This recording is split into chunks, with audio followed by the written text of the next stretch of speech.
Teddy, top 3 tips betting the NBA after the All-Star break. This is when I start to get involved because, well, we all know the regular season isn't for the faint of heart, but it looks like you actually have 4 tips here.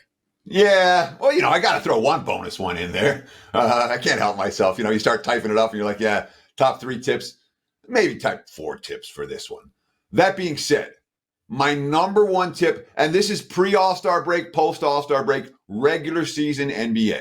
Number one tip, I want a smaller market team under the radar that's playing good ball. I mean, who's the number one? The number one example this year is the Orlando Magic. All right.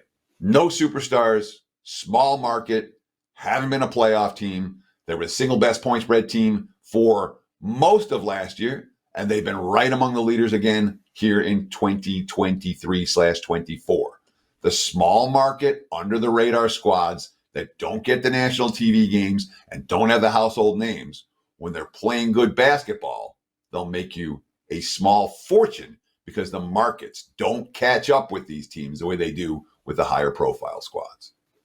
In the month of April, end of March, month of April, pretty much, until we get to the finals, a lot gets talked about on all of these television programs about seeding. You don't think it's important at all. Shit, I'm seeing seeding talk already.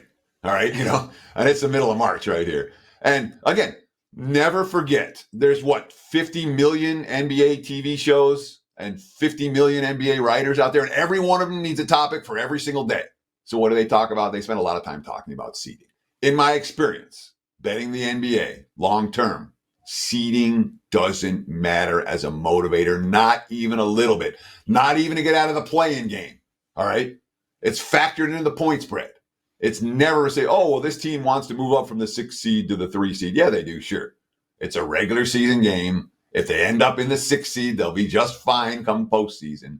It's not as much of a motivator on the floor as it is as the markets react to it and or the pundits react to it. In my opinion, talking about seeding is a surefire way to lose money after the All-Star break.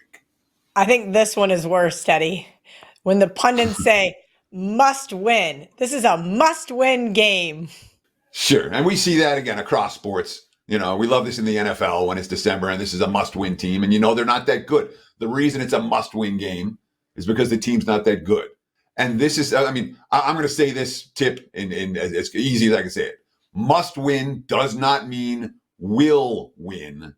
And any must win situation is certainly factored into the point spread already. So honestly, the seeding that the pundits talk about, the must-win game that the TV talking heads talk about, as a bettor, you're better off completely ignoring that stuff and focusing on stuff that can actually make you money, like betting on the under-the-radar smaller market squad that are playing good ball.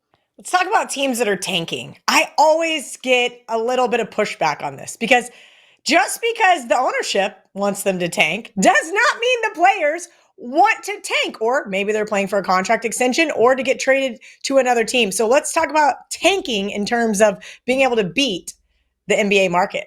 Sure. And this is a big difference in sports. All right.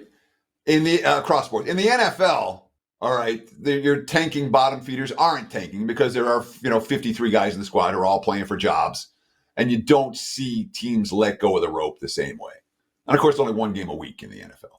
But in the NBA, when they're playing 3 to 4 times a week, and you have a team that's clearly, one of the bottom feeders, the effort isn't there, the defense isn't there, the coach isn't going to be back, and you say, oh, well, let's find some value. Yeah, we can find some value with the Washington Wizards at plus.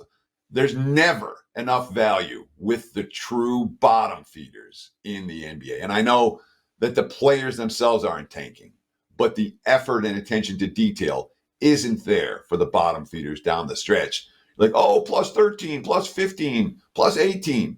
In most of these spots, I'd rather be laying the points than taking them. When you have a team that's collapsed, they're unbackable, in this bettor's opinion. There ain't no value to be found on bottom feeders who aren't playing with full effort down the stretch of the NBA campaign. He is Teddy Covers Tips 25. You can join up with Teddy for one daily package or an all access pass up to 1 full year. Coupon code TIPS25 at Teddy_covers.